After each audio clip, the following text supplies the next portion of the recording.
Labas. Sveiki sugrįžę į šį kartą truputį kitokį video, kur kalbam apie praktinio eksperimento apžvalgą, kuriame investavom po 100 eurų į 3 skirtingas strategijas paskutinius 15-16 mėnesių nuo 22 metų rugsėjo. Tai strategijos labai paprastos, aptarsim ir jas, parodysiu visą, taip sakant, kaip sekasi pačiam portfeliui. Idėja buvo parodyti, kaip lengva yra pradėti investuoti ir kaip lengva yra sekti iš paskos ir parodyti, taip sakant, kokie rezultatai galėtų būti ilgojo laikotarpiu. Tuo pačiu parodyti pirmų metų rezultatus, nes, metų su pusė kažkur. Tai pirmas dalykas, ką reikėtų žinoti, visas grojaraštis egzistuoja skirtingose platformose, tai jeigu nukeliausit į, sakykime, YouTube, į dividendų eksperimentą, tai yra praktinis eksperimentas, S&P 500, visas pasaulis ir aktyvios akcijos, nuo pirmos dalies iki dabartinės dalies, kas šita bus 16, jeigu neklystu, tai visą tai galite rasti, vėl Pradiniai filmavimai gal buvo netokie efektyvūs, šį kartą jau truputį upgrade'inam šitą dalį, bet visą tą istoriją galite rasti. Patys pirminiai žingsniai atrodė labai paprastai. Po 1000 eurų įdėjome į vieną portfelį, į antrą portfelį, į trečią portfelį ir tuo pačiu nuo spalio tada po 100 eurų kiekvieną mėnesį investavom. Tai pirmas mėnuo buvo 1000 eurų investicija ir tada nuo antro mėnesio po 100 eurų kiekvieną mėnesį atsidedam ir investuojam į pasirinktą strategiją. Strategijos. Pirmasis S&P 500. Tai paprasčiausiai į top 500 Amerikos kompanijų besifokusuojantis fondas BUAA, tai Vanguardo atitikmuo, kuris ir investuoja dividendus ir yra pasiekiamas doleriais. Tuo metu buvo apie 80 maždaug dolerių, dabar yra 80 gal 6-7 doleriai kaina, gal net truputį aukštesnė, nes pastaruoju metu labai gražiai kyla ir S&P 500 šiaip labai paprastas, labai lengvas pasirinkimas ir istoriškai turintis apie 10% grąžą. Paraleliai jis fokusuojasi tik į Ameriką. Tai čia didelis kiekis žmonių kartais argumentuoja, ar tikrai Amerika yra geriausias pasirinkimas, galbūt reikėtų labiau diversifikuoti ir žiūrėti į visą geografiją. Tai čia spręsti jums, bet tai atveda mus prie antrojo portfelio, kas yra viso pasaulio portfelis. Tai viso pasaulio portfelis yra VWCE ir vienu metu mes nelabai galėjom turėti prieigą prie jo, tai buvo VWRD. Vienas išmoka dividendus, yra doleriais, kitas reinvestuoja dividendus ir yra pasiekiamas eurais. Abudu kainuoja apie 100 eurų arba 100 dolerių, kažkur tokia maždaug kaina. Ir idėja irgi labai paprasta. Beveik 50 pasaulio šalių, 3500 skirtingų kompanijų iš viso pasaulio ir labai diversifikuota ir stabili ilgalaikė strategija, jeigu jūs nenorite nerimauti dėl kažkokios specifinės rinkos, ar ji užims dominuojančią vietą pasaulyje ar ne. Ir tada ateina trečia vieta. Tai trečias portfelis buvo aktyvios akcijos. Reiškia, norėjau parodyti, kaip fondai ilguoju laikotarpiu tikėtinai aplenkia individualius investuotojus ir kodėl su jais yra lyginamai paprasta ir lengva tvarkytis, nes nereikia praleisti jokio laiko, bet paraleliai norėjau parodyti, kad aktyvios akcijos, aktyvūs pirkimai, pardavimai irgi gali duoti savų pliusų. Ir čia per pirmus 6 mėnesius gavau labai didelius pliusus ir šiuo metu individualių akcijų portfelis lenkia visus kitus. Gerai, papasakosiu truputį daugiau apie pačius portfelius ir kaip atrodo visas pirkimas, bet pirmiausia, trumpa tokia informacija, kaip galite pasiekti portfelius ir ką reikėtų žinoti jums. Tai jeigu ateisite į bet kurį mano vieną naujesnių video, tai sakykime, paimkim knygų rekomendacijas, tik spėkim užčiaupti, myli, ir šitoje vietoje nueikime į aprašymą, jūs galite matyti, kad yra S&P 500 nuoroda, viso pasaulio nuoroda ir individualių akcijų nuoroda. Nemokamai turit Freedomo sąskaitą, prisijungiat, nes Freedomą naudojat, galite matyti visus pirkimus, istoriją ir taip toliau ir taip toliau. Tuo pačiu, jeigu kam nors nepatinka YouTube'as pats, tai įdomu, kai matote šį video, bet galite nukeliauti ir Linktree irgi. Šiuo metu galite matyti, kad individualių akcijų portfelis yra apie 2966 eurus vertas, šiandien update'inau, S&P 500 apie 2700 ir visas pasaulis irgi apie 2700. Tai individualiom akcijom sekasi geriausiai, tos nuorodos irgi veda tiesiai į portfelius ir ką tikriausiai reikėtų paminėti, kad investuoto suma yra apie 2500. Tai kadangi investuojam periodiškai, skaičiuoti, kiek investavau pradžioje, kiek yra dabar ir kokia grąža, nelabai yra efektyvu, nes ir šį mėnesį investuosim 100 eurų. Tai kaip ir tas skaičiavimas ne visai teisingas, bet aš dažniausiai tiesiog norėjau turėti labai gerą palyginimą, yra kiek įdėta pinigų, kokia dabartinė vertė ir judėti nuo ten. Tai prisijunkit šiandien prie tos praktinės dalies, kaip atrodo visas investavimas. Tai šokam į ekraną ir pirmas dalykas, į kurį portfelį aš norėčiau nukeliauti, tai yra 0,17, kuris, jeigu aš neklystu, yra mūsų S&P 500. Tai viso pasaulio fondas bus sekantis ir judėsim, galbūt supainiau. Nesupainiau. 0,17 yra mūsų viso pasaulio investicija ir čia labai lengvai, jeigu mes nukeliaujame į mano profilį, jūs galite matyti, kad portfelio struktūra susideda pagrinde 50% vienas, 50% kitas.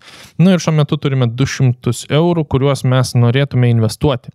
Tai vėl, kadangi vienas vienetas kainuoja apie 100 eurų, tai šiuo metu mes tikėtina, kad galėsim nusipirkti tik tai vieną. Tai vienas palieku rinkos vertę, kainos šiuo metu nevedu naudoti mažas, įsitikinu, kad nėra, pateikti pirkimo užsakymą, pirkimas įvykdytas, aktyvus ir tikėtina, kad nupirkta.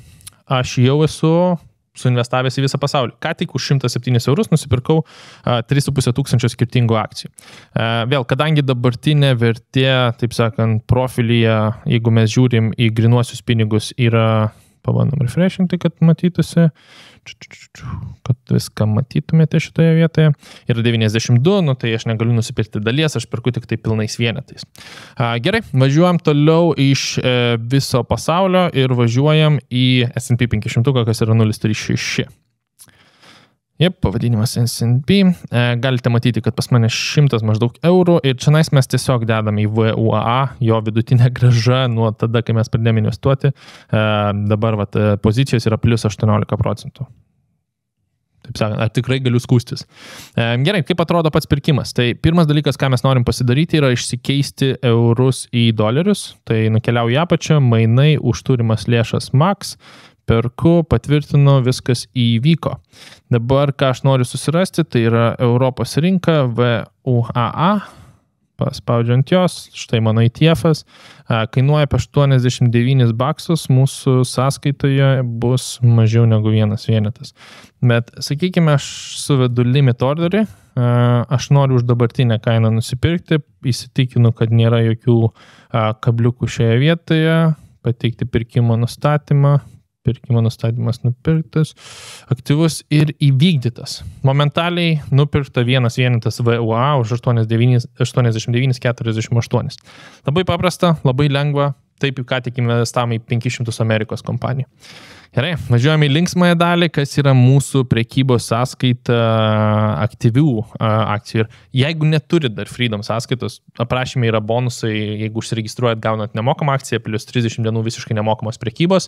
Šitie pirkimai kainuoja man kažkur tai apie 2 eurus, 2,05, parodysiu visą irgi informaciją, jeigu norėsite pasižiūrėti. Tai tiesiog išsigryninti tą tokią paprastą dalyką, kad investavimas nėra toks brangus ir nėra taip sunkiai pasiekiamas. Gerai, pagrindinės pozicijos galite matyti Realty Income, Google, Baba, FRHC, ką pirkau praeitą kartą ir ką šį kartą pirksiu kitą, yra apie 9%. Tai pirmas dalykas, reikia atsikratyti tam tikrų pasirinkimų ir aš manau, kad šitą poziciją mes šį kartą jau uždarysime. Grįžtam atgal, nemanau, kad tai bus greitą grąžą man duodantis variantas. BRNK, EU, parduoti, max, pateikti. Aktyvus, done. Easy, taip sakant, pinigai suvaikščia. Ir ko aš noriu kito, pasižiūrim, ar mes tikrai turime pakankamai. FRHC, aš noriu 2 vienetų. Tai 2 vienetai, įsitikinu, kad viskas užtvirtinta. Čia Freedom Holdings man dabar vėl patvirtino, kad ir Lietuvoje plečiasi, tai žada kurtis savo, sakykime, ofisą ir šioje vietoje ir atidinėja papildomus 3 biurus ir po prezentacijos, kaip jie turi savo ekosistemą ir bankuose, ir draudimuose, ir tikėtina, kad mes už kokių 5 metų, galbūt netgi greičiau turėsime korteles prijungtas prie mūsų D-accountų, tai man tai yra labai įdomi investicija ir aš, taip sakant, tikėtinai, kad periodiškai pildysiuos ją. Kadangi tai yra augimo kompanija, sunku sakyti specifinę kainą ir aš labai sviruoju tarp, kas yra ta tikroji vertė, pažiūrėsim, bet kadangi nedidelė portfelio dalis, tai man šioje vietoje kaip ir per daug neskauda. Pateikti užsakymą, patvirtinti pirkimą.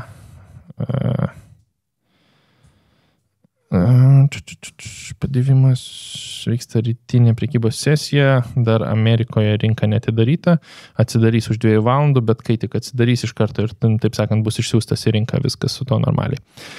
Gerai, vieną dalyką, ko norėjau parodyti dar čionais daugiau, yra, kad jūs galėtumėte matyti, kur mano sandoriai. Tai reikia nepamiršti, kad pas mane tam tikros pozicijos buvo uždarytos su pliusu, tam tikros pozicijos buvo uždarytos su minusu. Tai visi pirkimai, jeigu norėsit screenshotus pasidaryti pirmin, pardavimas Metos su 220 pliusą, pardavimas Broadcom'o su 330 pliusą. Gaila, kad nepalaikiau, nes dabar kompanija į 1000 pliusą išsėjus ir tuo pačiu Amazono pardavimas su 104 ir vienas į minusą pardavimas būtent vokiečių, nes nemanau, kad tai taip ilgai užtruks. Galite matyti, kad realiai 2,80 €, 90, 2,16 €, 95 €. Čia pirkimo commissions, taip sakant, per paskutinius 16 mėnesių. Tai va, toks lyginamai paprastas procesas, lyginamai lengva pradėti investuoti ir tikiuosi, kad šita informacija tikrai padėjo jums parodyti tą pasaulio investavimo truputį geriau ir efektyviau. Tai jeigu norite išbandyti pačius pasirinkimus, užduokit klausimus, pasižiūrėkit playlistą, palikite komentarų. Galiu padėti su lyginamai paprasta edukacija ir parodyti, kaip tai veikia. Tuo pačiu užsukite į mano kanalą. Krūvą pasirinkimų, krūvą parodymų apie VUA esu kalbėjęs, apie VWCE esu kalbėjęs, apie SCHD, apie įvairiausius ETF-us, įvairiausias akcijas ir dar daug skirtingų variantų. Vieną kabliuką dar ką norėjau parodyti yra, ko galiu tikėtis šitos vietos. Tai jeigu aš dabar žinau, kad pas mane, sakykime, S&P 500, 2700 €, tai Compound Interest Calculator. Continue with recommended cookies, 2700 €. Tai S&P 500 vidutinė grąža yra apie 10% ilgalaikė, jeigu mes sakom, kad mes pasieksim panašią 10% grąžą. Tai ir ko aš galiu tikėtis po 5 metų, jeigu aš toliau tęsiu 100 € investiciją. Tai paimam, kad kas metus skaičiuojam, kad truputį lengviau būtų suprasti. Tai važiuojam. Tai po 5 metų 12 000. Galbūt dar nestebina, 10 metų 27 000. 15 metų 50 000. Ir įsivaizduokit, 15 metų aš nedidinu sumos, tik tai 100 € atsididinėjau, nors mano atlyginimas tikėtina, kad keisis. 20 metų 90 000. Linksmoji dalis 25 metai 150 000. 30 metų 250 000. Per paskutinius 5 metus plus 100 000. Ir čia atsiranda ta sudėtinių palūkanų jėga, kur vis kuo daugiau metų pridedam, tuo didesni rezultatai atsiranda.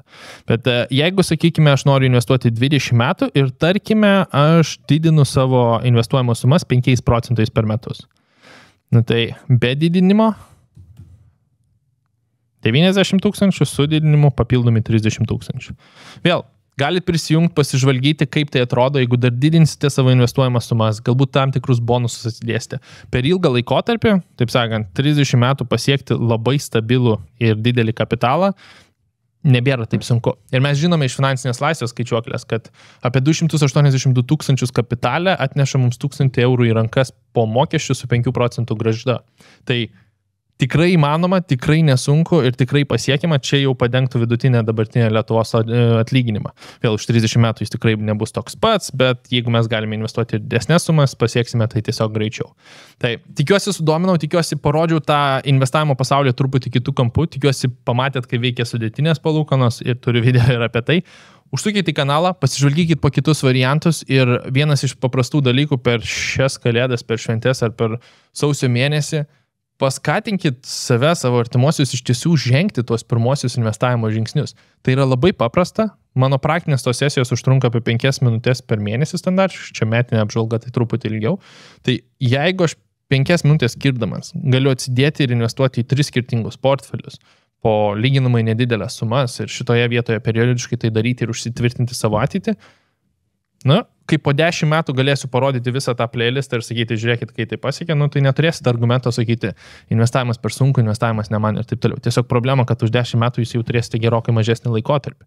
Tai jeigu suma jūs varžo ir, sakykime, galite skirti tik 50 €, galbūt investuokit kartą į 3 mėnesius. Tas periodiškumas išlieka, bet leiskit savo žengti tą pirmą žingsnį, kad įsibėgėtumėte. O to pačiu, jeigu turite gerokai didesnius kapitalus, tai jeigu dar gruodis, kai matote šį video, tai reikia nepamiršti, kad galite gauti 20 akcijų visiškai nemokamai, jeigu investuosite gerokai didesnį sumą. Net neinvestuosite, tiesiog pasipildysite sąskaitą. Tai dabar iki gruodžio 31 atsidarot šiaip sąskaitą, gaunat vieną akciją nemokamai. Pasipildot 5000 ir pinigai įkrenta. Momentaliai jau turite 3 nemokamas akcijas vertas nuo 3 iki 700 baksų.